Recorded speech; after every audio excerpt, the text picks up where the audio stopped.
Okay, hello again. This is another Iron Man video. This video is going to cover my Bones Mark 41 suit, which I just recently finished about a week ago.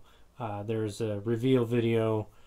I'll link to that in the description if you haven't already seen it. But it's just me stepping out in the suit a little bit, but you don't really get to see much of it. So I thought I'd talk about it a little bit on this one. The first video I did on this before I started painting and adding all the stuff to it, that one went for about a half hour, so I'm going to try and keep this one much shorter than that.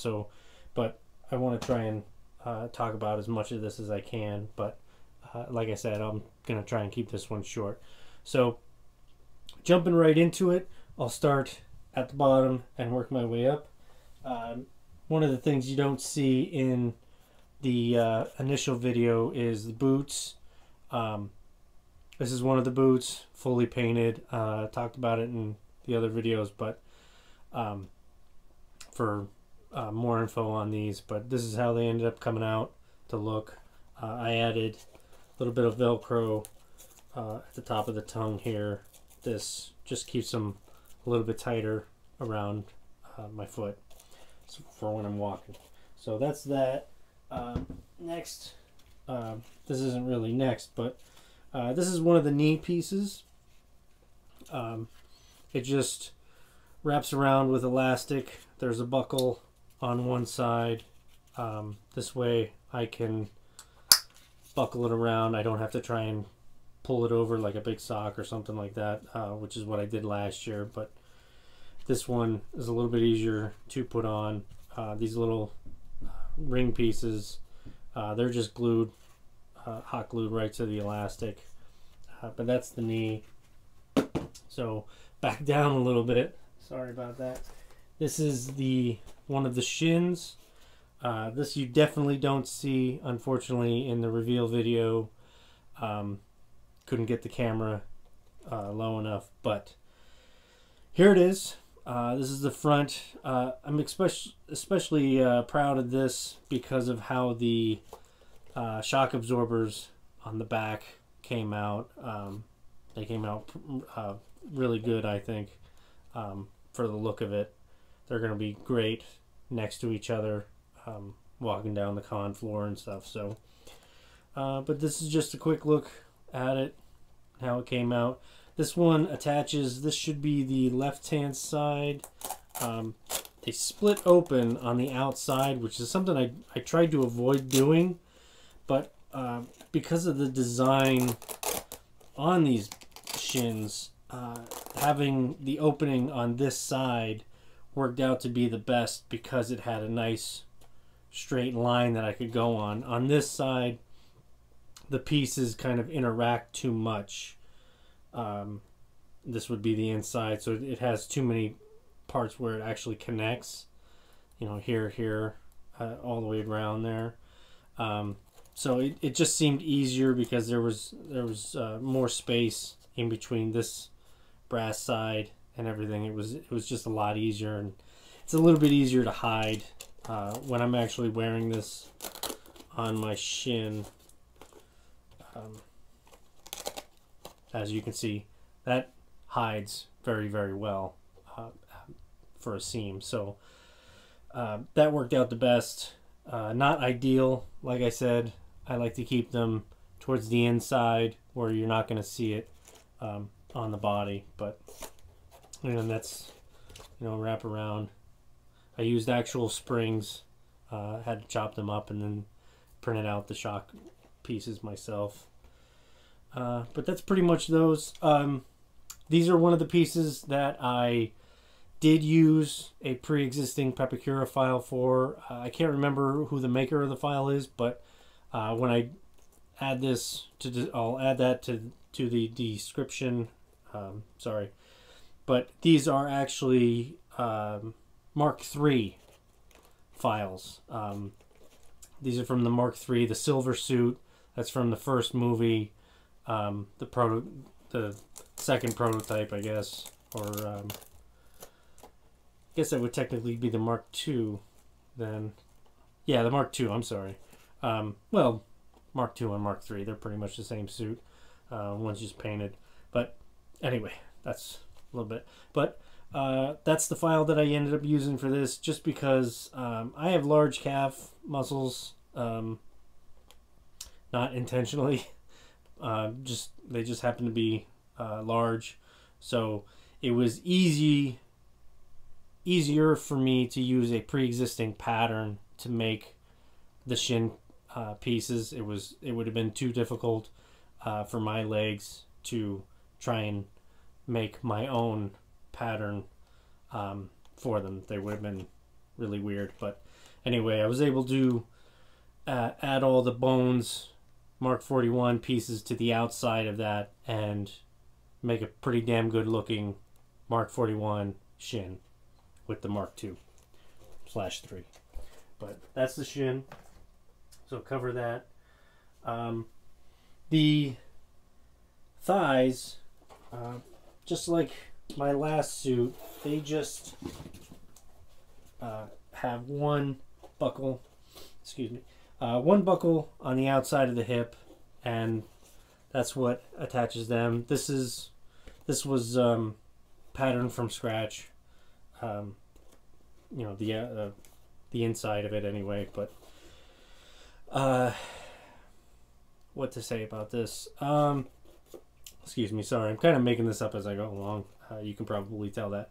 But anyway, one of the things I had to do with this is chop down along the sides here, along the back, so that I can actually walk in it. So this isn't movie model picture accurate. I had to chop some of this down. These parts here should be up higher, but in order to make this something that a human being could wear and walk around in, those are the sacrifices I had to make. I had to cut this down about halfway. Well, a little bit less than that, maybe like a quarter of the way down. But that's all there is to those, and the back is a little bit unique, I guess. These pieces here are just foam pieces that I detailed with my soldering iron. But that's all there is to those. Now, in the release video that I made with me walking around or moving around in it, one of the things you could see is these hip pods dangling around a little bit and moving around. I didn't exactly expect that. I thought I would see some movement in the pieces, but I have already remedied that with just an extra piece of 1/4 inch wide elastic, just diagonally from the front. That will help keep it a little bit steadier. You know, it's moving around a little bit, but when it's actually on my body and the thigh piece is on my leg, it'll hold it nice and steady. A lot steadier than it is in the previous video. But that's all there is to that. For the rest of the hips, this whole section here, I actually made it's a 3/4 inch wide elastic belt that goes, it's attached randomly through some loops around this, and then there's 2 buckles on the inside here, and that's how it buckles around the waist. Because the elastic isn't actually hard glued to the hips, it just goes through some loops. That keeps it nice and tight and resting tightly on the hips, but it doesn't pull on any particular piece or part of the hips, so you don't see any pull lines or, you know, stretchy bits. But that worked out really well. But again, there's a buckle on either side that I can just get at in the front to unbuckle everything. Now, I believe I covered this in the first video on it, but the ab section and the side section here, I'll call these the obliques, they are all attached to each other with elastic strap. So this whole thing, you know, you can see it in the one video. that it all moves around, and that is all on purpose. It's a little bit samurai armory kind of feeling, but that's all for more flexibility, more movement, just so I can move around and be comfortable in the suit. So it's not an all solid rigid piece. I've done that in the past, you know, not so much rigid, but you know, one full piece of foam all glued together. But you know, you can't really bend all that well in that kind of thing, but this allows for more bending and more moving, so it's a lot more comfortable. It's a little bit movey and flimsy, I guess you could say, but that was the sacrifice I decided to make for comfort. It's still nice and tight to each other, so you don't see seams or openings or anything like that. But it worked out really well, I think, for what I wanted.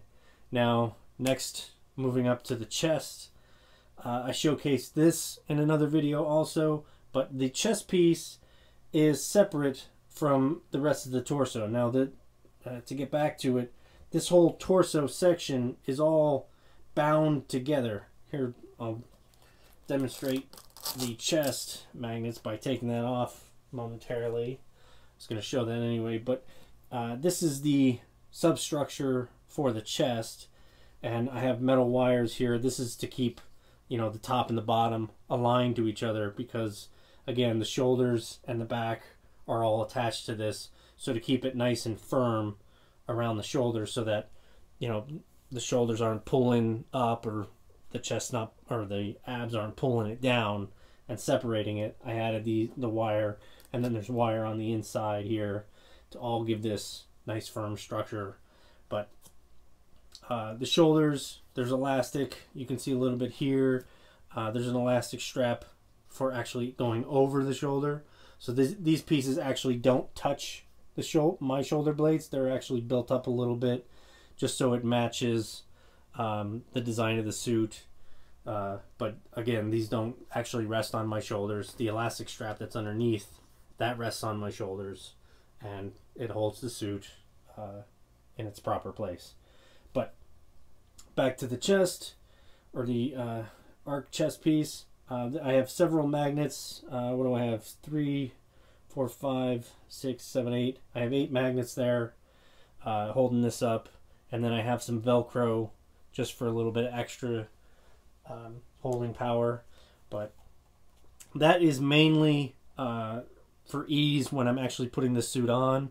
The highlight of this suit is I can put this on all by myself, top to bottom, and this is one of the reasons I'm able to do that. So the inside, I can flip this around. You can see this is the chest, or the arc reactor, that's powered by a Arduino trinket and some NeoPixel rings. That's what powers that. And then I have these 2 Dynex battery packs. They are what power it. I have 2 so that once one dies, I can just switch the USB cable to the other and put power back on. So that's another reason why this is magnet and Velcroed, so that I can change the power whenever I need to. Another little feature that I added to the inside here is this little Velcro clasp, and that's for, I don't have them with me, but so I can put my car keys in there, because the next Comic-Con I'm gonna go to, this doesn't have pockets, so I'm gonna have to put my car keys and wallet and everything somewhere. So that's what this is for. This is gonna be able to hold my car keys, so they will be safe against my body inside the chest. So like I just showed you there, this just holds on there nice and firm with those magnets, and the Velcro is just a little added. They weren't necessary. I initially just had the magnets and it was holding it just fine, but I added some, and then I added the Velcro, and I'm more comfortable with that. But the helmet I will cover more about in a separate video, because I want to talk about mainly about the eyes and how I'm able to see. I'm gonna focus on the inside of this face piece because I haven't painted the inside of the face piece yet. Once I do that, you won't really be able to see what's going on there. So I'll do that in a video right after this one. But that is remotely controlled by a switch that will be in the glove and the forearm. I can talk about that in another video, but I have one of the forearms right here. The way that this works is just a slip-on piece. There is a piece of elastic on the top of the forearm here. That's to hold tension against the forearm so it fits nice and tight. And then this blue wrist piece, this is also attached with some elastic on either side. And basically, I can just slide my hand right through, and those pieces of elastic are what hold it nice and tight in place, so I can move around, and you know, there's no Velcro or snaps or anything like that. And then I can just pull this off just like that. Next, talk about the gloves. The palms of the gloves and all those pieces I freehand, and I make them out of the soft thin foam. And I'm sorry already, this video is already going to about 16 minutes here. So I'm sorry, I thought I would make this shorter, but it seems like it's getting close to the previous video. But anyway, I make them out of the soft foam just so it's easier for me to grab and hold things.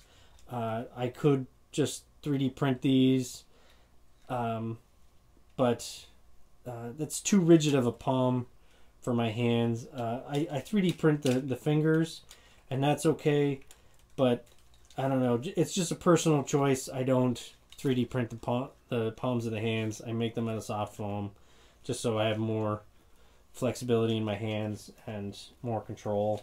I just didn't like the solid plastic hand. It's just a personal preference. There's nothing wrong with 3D printing them. They look fantastic. They look great. Totally movie accurate, but it's just not for me. Now, as you can see, I just slipped that right on.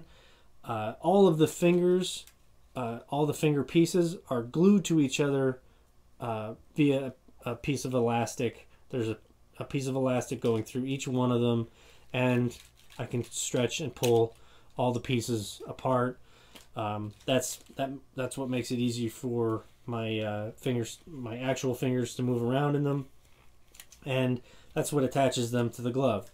Now, they're not glued to the actual black glove. Basically, I can take this glove now and pull the next one, or pull the left side on, and then I'll have both gloves on, and then I could very easily slip all the fingers on over the gloves. Because if the hard plastic or the 3D printed plastic fingers were glued to the glove like they were in my previous suit, which I learned the hard way, it would be very difficult to pull the other hand on. So and then try and stuff this extra fabric down behind the forearm, increasingly difficult. But this way, it's very easy for me to do that because the gloved fingers are a lot easier to manipulate everything than the plastic 3D printed fingers. So that's that. The other glove is the same, except it has a little hidden button on the thumb to open and close the helmet. I think at Philly I'm going to try wearing the helmet down, or the face piece down, as much as possible, and try and see what that's like to go around Comic-Con for as long as possible with the mask down. One, I want to test to see how long the batteries in the eyes last. Oh gosh, excuse me. The batteries in the eyes, I want to see how long they last throughout the day. And two, I just want to see how difficult it is to breathe and talk in it. This helmet, I said I was going to talk about this in another video, but I'll bring it up. There's vents The side here is this mesh that goes throughout the rest of the suit. There's nothing behind this, so it's just going to be my face. So I'm going to have some nice airflow through that and be able to talk to people. I have openings around the ears and the back of the head, so I'll be able to hear a lot better. Last year I wore a plastic helmet, which by the end of the day was very, very uncomfortable, even with foam padding and stuff inside of it. It just began squeezing my head, and it was difficult to breathe through because that one's pretty much all nice and closed and tight. It's very hot because it's plastic and there's not a lot of vents in it. Unfortunately, there's not enough room to put like a CPU fan or any kind of ventilation in it. So it was very warm inside that.